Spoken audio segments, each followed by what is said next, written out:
A+ കിട്ടിയ കുട്ടികളാണ് എൻ്റെ മുന്നിലിരിക്കുന്നത്. ഫുൾ A+ന്റെ തികവിൽ നിങ്ങളിവിടെ ഇരിക്കുമ്പോൾ പ്രധാനപ്പെട്ട ഒരു കാര്യം എനിക്ക് നിങ്ങളോട് പറയാനുള്ളത്, നമ്മുടെ കൂടെ ഫുൾ A+ കിട്ടാൻ അല്ലെങ്കിൽ ഫുൾ A+ന്റെ സാധ്യതയുടെ സ്വപ്നം മനസ്സിൽ കൊണ്ട് നടക്കുകയും ഫുൾ A+ കിട്ടാൻ സാധിക്കാതെയുമുള്ള ഒരുപാട് കുട്ടികൾ നമുക്കിപ്പോൾ, അങ്ങനെയുള്ള കുട്ടികൾക്ക് ഒരു പ്രാവശ്യമെങ്കിലും ബൈ കോൾ കണക്ട് ചെയ്ത എത്ര പേര് എൻ്റെ മുന്നിലിരിക്കുന്നുണ്ട്? ഫുൾ A+ കിട്ടാത്ത കുട്ടികൾക്ക് ഒരു കോൾ ഉണ്ടെങ്കിലും സമാധാനത്തിൻ്റെ വാക്ക് പറഞ്ഞ എത്ര കുട്ടികൾ എൻ്റെ മുന്നിലിരിക്കുന്നുണ്ടോ? ഒന്ന് കൈവെക്കാൻ വേണ്ടി പറ്റുമോ? ഒരാളെ എനിക്ക് അവിടെ കാണാൻ വേണ്ടി പറ്റുന്നുണ്ട്, രണ്ടാളെ അവിടെയും കാണാൻ വേണ്ടി പറ്റുന്നുണ്ട്. വേറെ ആരെങ്കിലും ഉണ്ടോ? അവർക്ക് രണ്ടുപേർക്കും എല്ലാവരും കൂടിയിട്ട് ഒരു നല്ല ക്ലാപ്പ് കൊടുത്ത്.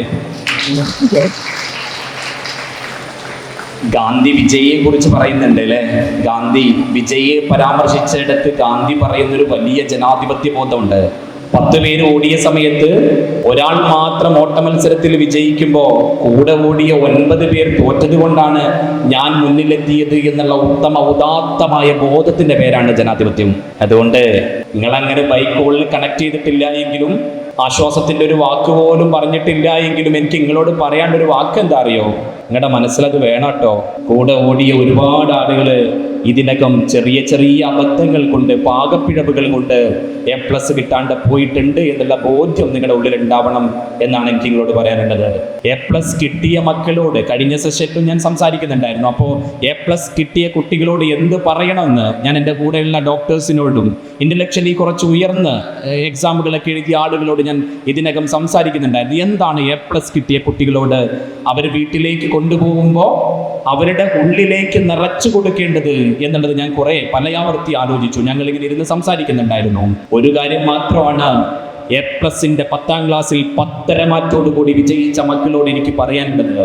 നിങ്ങളുടെ ജീവിതത്തിന്റെ പ്രഥമ പൊതുപരീക്ഷയിൽ നിങ്ങൾ ഫുൾ A+ന്റെ അല്ലെങ്കിൽ 10A+ന്റെ തികവിൽ നിൽക്കുമ്പോൾ നിങ്ങളുടെ ജീവിതത്തിലേക്ക് ഇവിടുന്ന് ഒരു മോട്ടിവേഷൻ ആയിട്ട് എടുക്കേണ്ട ഒരൊറ്റ കാര്യം എന്താണെന്നറിയൂ? ലൈഫിൽ ആദ്യത്തെ പരീക്ഷയിൽ ഫുൾ A+ കിട്ടിയിട്ടുണ്ട്. ഇനി വരുന്ന ഒരുപാട് പരീക്ഷ എന്ന് പറയുമ്പോൾ നേരത്തെ സംസാരിച്ച എല്ലാ പ്രഭാഷകരും നിങ്ങളോട് പറയുന്നുണ്ട്, ഇത് നിങ്ങൾ അഭിമുഖീകരിക്കാനിരിക്കുന്നത് സാഗര സമാനമായ കോമ്പറ്റേറ്റീവ് എക്സാമ്പിളിന്റെ കാലത്തോടാണ്, അല്ലെങ്കിൽ മത്സര പരീക്ഷയുടെ ഇനി ഇവിടുന്ന് അങ്ങോട്ട് എല്ലാ മത്സര പരീക്ഷകളാണ്. മത്സര പരീക്ഷകളുടെ ലോകത്തേക്ക് കൂടിയാണ് നിങ്ങളെ ഈ ചെറുകാവ് ഗ്രാമപഞ്ചായത്തും ഒപ്പം ഡോപ്പ ഇന്റഗ്രേറ്റഡ് സ്കൂളും കൂടി വെൽക്കം ചെയ്യുന്നത്. അതുകൊണ്ട് ഇനി വരുന്ന ഒരുപാട് അനവധി എക്സാമുകൾക്ക് വേണ്ടി നിങ്ങൾ പ്രിപ്പയർ ചെയ്യുമ്പോൾ നിങ്ങളുടെ ഉള്ളിലൊരു ബോധ്യം വേണം.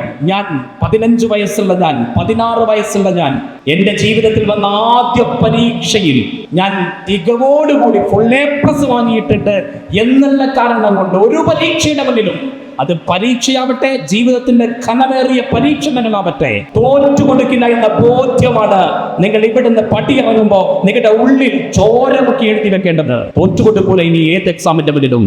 പലപ്പോഴും ഇത് പറയുമ്പോൾ അക്കാഡമിക് പരീക്ഷയുടെ മാത്രം കാര്യമല്ല ഞാൻ പറയാൻ ആഗ്രഹിക്കുന്നത്.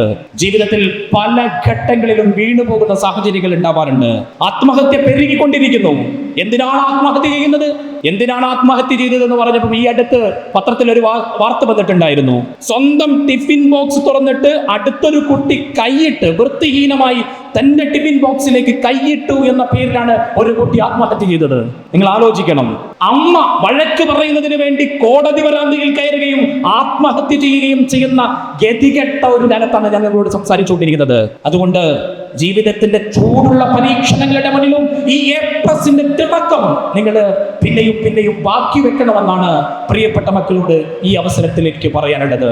അങ്ങനെ തീച്ചോല സമാനമായി ഈ A+കൾ ജീവിതത്തിലേക്ക് കൂടി A+കളാക്കി മാറ്റാൻ നിങ്ങൾക്ക് പറ്റുക എന്നുള്ളത് അതിപ്രധാനമായ ഒരു കാര്യമാണ്. 10ാം ക്ലാസ് കഴിഞ്ഞ് കരിയറുമായി ബന്ധപ്പെട്ട് എനിക്ക് നിങ്ങളോട് സംസാരിക്കുന്ന ഘട്ടത്തിൽ പറയാനുള്ളത് 3 കാര്യങ്ങളാണ്. പ്രിയപ്പെട്ട എൻ്റെ മക്കൾ, കരിയറുമായി ബന്ധപ്പെട്ട് നിങ്ങളെ ചേർത്തിരുത്തി പറയുമ്പോൾ എനിക്ക് നിങ്ങളോട് സംസാരിക്കാനുള്ളത്, ഒന്നാമത്തത് നിർബന്ധമായും പാഷനേറ്റ് ആയിരിക്കണം. 10ാം ക്ലാസ്സിലെ പൊതുവെയുള്ള സെഷനുകളിലൊക്കെ പോയി സംസാരിക്കുന്ന സമയത്ത് ഫുൾ A+ കിട്ടിയവർ എന്തെടുക്കണം എന്ന് ചോദിക്കൂ. സാസിന് ഒന്നാകെ പറയും, ഫുൾ A+ കിട്ടിയിട്ടുണ്ടെങ്കിൽ സയൻസ് എടുക്കണമെന്ന്. വീണ്ടും ചോദിക്കാറുണ്ട്, അങ്ങനെയെങ്കിൽ 7A+ കിട്ടിയ കുട്ടി എന്തെടുക്കണം? കൊമേഴ്സ് ആണ് അത്രേ സാധ്യത.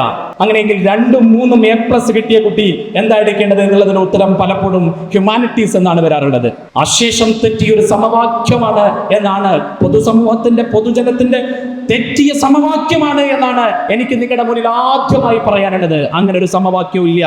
10ാം ക്ലാസ്സിൽ ഫുൾ A+ കിട്ടിയവർ മാത്രമല്ല സയൻസ് എടുക്കേണ്ടത്. അല്ലെങ്കിൽ 10ാം ക്ലാസ്സിൽ ഫുൾ A+ കിട്ടിയ കുട്ടിക്ക് അത്യുത്തമൻ എന്ന് തോന്നുന്നതും പെർഫോം ചെയ്യാൻ വേണ്ടി പറ്റുന്നതും ഹ്യൂമാനിറ്റീസ് ആണെങ്കിൽ നിർബന്ധമായും എന്റെ മക്കൾ തിരഞ്ഞെടുക്കേണ്ടത് ഫുൾ A+ കൂടി ഹ്യൂമാനിറ്റീസ് ആണ്. ഇത് ഞാൻ പറയുമ്പോൾ നമ്മുടെ ശശി തരൂർ സാറിനെ ആലോചിച്ചു പോവാണ്.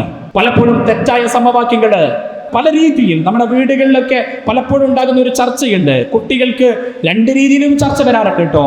പലപ്പോൾ ചില സമയങ്ങളിലൊക്കെ കുട്ടികൾക്ക് തീരെ സ്വാതന്ത്ര്യം ഉണ്ടാവില്ല. അക്കാഡമിക്കലി തെരഞ്ഞെടുക്കാനുള്ള സ്വാതന്ത്ര്യം ഇല്ലാണ്ടിരിക്കാറുണ്ട്.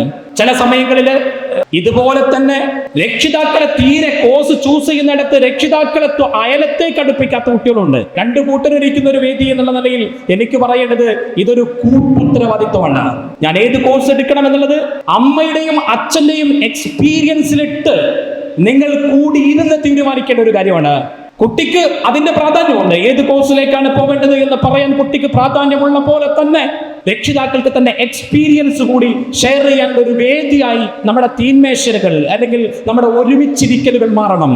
ഞാൻ ശശി തരൂർ സാറിനെ എന്തിനാണ് ഇവിടെ ഉദ്ധരിച്ചെന്ന് ചോദിച്ചിട്ടുണ്ടെങ്കിൽ, Shashi Tharoor sir pre degree അല്ലെങ്കിൽ +1 +2 വിദ്യാഭ്യാസം വീട്ടിലെ നിർബന്ധപ്രകാരം ഒരു ചർച്ചയിൽ ഞാൻ സംസാരിക്കുന്ന സമയത്ത് ശശി തരൂർ സാർ സംസാരിക്കുന്നത് കേട്ടിട്ടുണ്ട്.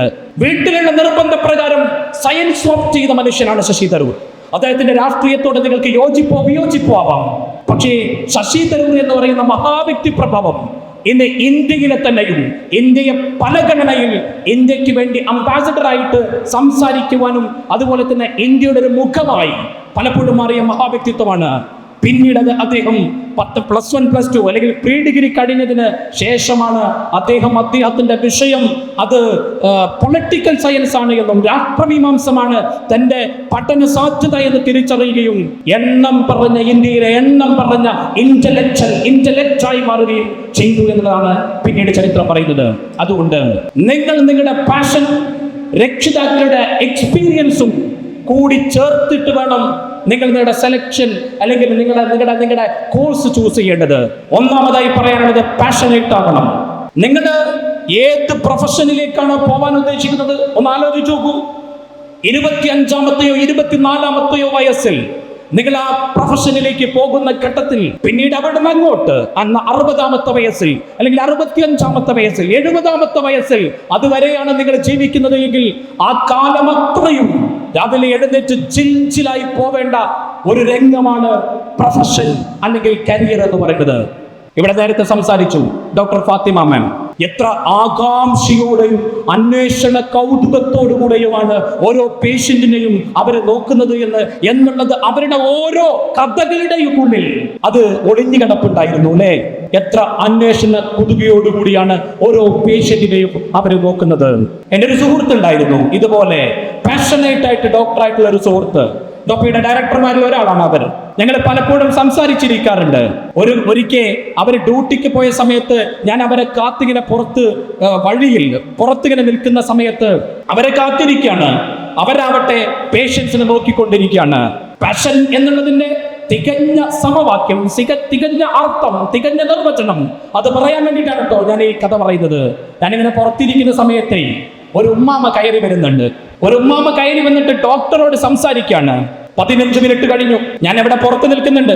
ഞാൻ പലപ്പോഴായിട്ട് ഇങ്ങനെ ഡിസ്റ്റർബ് ഒക്കെ ചെയ്യുന്നുണ്ട്. കാരണം എനിക്ക് ഇത് കഴിഞ്ഞിട്ട് അവരെ കയറ്റി പോകണം. അങ്ങനെ കുറച്ചും കൂടി കഴിഞ്ഞ് അരമണിക്കൂർ കഴിഞ്ഞപ്പോഴും ഇവർ തമ്മിലുള്ള സംഭാഷണം പരിപൂർണമാവുന്നില്ല. കുറച്ച് കഴിഞ്ഞ സമയത്ത് ഞാൻ എന്ത് ചെയ്തു? സംസാരം ഒരിക്കലും തീരാത്തതുകൊണ്ട് ഞാൻ ഇടപെട്ടു, കോൾ ചെയ്തു, വിളിച്ചു, ഡിസ്റ്റർബ് ചെയ്തു. അത് കഴിഞ്ഞപ്പോഴാണ് ഈ ഉമ്മാമ ഇങ്ങനെ പതിയെ പുറത്തേക്ക് ഇറങ്ങി വരുന്നുണ്ട്. ഞാൻ ചോദിച്ചു, എന്തൊക്കെയുണ്ടായി? എന്താ സംസാരിച്ചത്? മരുന്ന് എഴുതി കൊടുത്തോ? മരുന്ന് എഴുതി കൊടുത്തിട്ടില്ല. ഫീസ് അടച്ചോ? ഫീസ് അടച്ചിട്ടില്ല. അപ്പൊ ഈ 1 മണിക്കൂർ 35 മിനിറ്റ് നിങ്ങൾ എന്താ സംസാരിച്ചത്? അവൻ എന്നോട് തിരിച്ചു പറഞ്ഞ മറുപടിയാണ് മക്കളെ പാഷൻ എന്ന് പറഞ്ഞത്. അവൻ പറഞ്ഞു, അഫ്സലെ, മരുന്നിന് മുറിവൂട്ടി കൊടുക്കാനുള്ള മരുന്ന് എഴുതി കൊടുക്കുന്നത് മാത്രമല്ലടാ ഒരു ഡോക്ടറുടെ പണി, മറിച്ച് മനസ്സിന്റെ മുറിവ് കൂടി ഒപ്പിക്കൊടുക്കുന്നവന്റെ പേരാണ് ആ ഡോക്ടർ എന്ന്. ഇതിനേക്കാളും വലിയ കഥയൊന്നും എനിക്ക് പാഷൻ ഉപോത്ബലകമായി നിങ്ങളോട് സംസാരിക്കാനില്ല. നിങ്ങൾക്ക് ഇത് പറയുമ്പോൾ നിങ്ങളുടെ ക്ലാസ് മുറികളിലേക്ക് 1ാമത്തെ പീരീഡ് വന്നാലും 5ാമത്തെ പീരീഡ് വന്നാലും 7ാമത്തെ പീരീഡ് വന്നാലും ക്ലാസ്സിനെ ഇങ്ങനെ ഓണാക്കി നിലനിർത്തുന്ന ഒരു അധ്യാപകനെ ടാഗ് ചെയ്യാൻ വേണ്ടി പറ്റുന്നുണ്ട് എങ്കിൽ ആ അധ്യാപകൻ പാഷനേറ്റ് ആയിട്ടുള്ള ടീച്ചറാണ്. തിരിച്ചുകൊണ്ട് കേട്ടോ, 1ാമത്തെ പീരീഡ് വരുമ്പോഴും ഉറക്കം വരുന്ന ഒരു അധ്യാപകനെ നിങ്ങൾക്ക് ഇവിടുന്ന് ടാഗ് ചെയ്യാൻ വേണ്ടി പറ്റുന്നുണ്ട് എങ്കിൽ അയാൾ ഒരിക്കലും ഒരു ഘട്ടത്തിലും ഇതിനോട് യോജിക്കുന്ന മനുഷ്യനല്ല, പാഷനേറ്റ് ആയിട്ടുള്ള ഒരു ടീച്ചർ എന്ന ഒരു അധ്യാപകനല്ല. അതുകൊണ്ട് പാഷനേറ്റ് ആയിട്ടിരിക്കുക, പാഷനേറ്റ് ആയിട്ടായിരിക്കണം നിങ്ങൾ. വളരെ അഭികാമ്യത്തോടു കൂടി, ഇഷ്ടത്തോടു കൂടി, ഉള്ളറിഞ്ഞ ഇഷ്ടത്തോടു കൂടി ആയിരിക്കണം നിങ്ങൾ പ്രൊഫഷനിലേക്ക് വരേണ്ടത്. 2ാമത്തെ കാര്യം, റിയാലിറ്റി തിരിച്ചറിയണം. ചില കുട്ടികളൊക്കെ ഡോപ്പ ഇന്റഗ്രേറ്റഡ് സ്കൂളിന്റെ ഡയറക്ടറാണ് ഞാൻ. കുട്ടികളെ കൗൺസിൽ ചെയ്യാനും സംസാരിക്കാനൊക്കെ ഇടം കിട്ടാറുണ്ട്.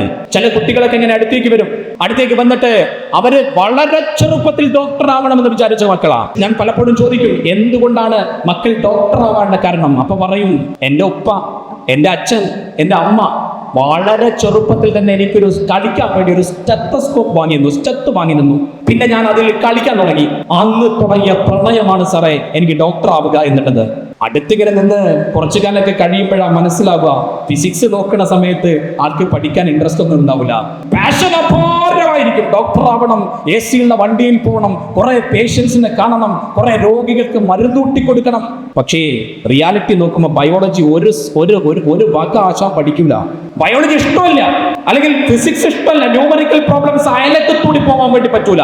അതുകൊണ്ട് റിയാലിറ്റിയിൽ നിങ്ങൾ ഇതിന് ഉതകുന്ന ആളല്ല എങ്കിൽ, നിങ്ങൾ വിചാരിച്ച കരിയറിലേക്ക് പോകാനുള്ള സാധ്യതകൾക്ക് നിങ്ങൾക്ക് റിയലി നിങ്ങൾ അതിന് ആക്യുറേറ്റ് അല്ല എങ്കിൽ, അതിന് കറക്റ്റ് ഫിറ്റ് അല്ല എങ്കിൽ, നിങ്ങൾ ഒരിക്കലും നിങ്ങൾ ആ വിചാരിച്ചിരിക്കുന്ന കരിയറിലേക്ക് പോകാൻ വേണ്ടി പാടില്ല.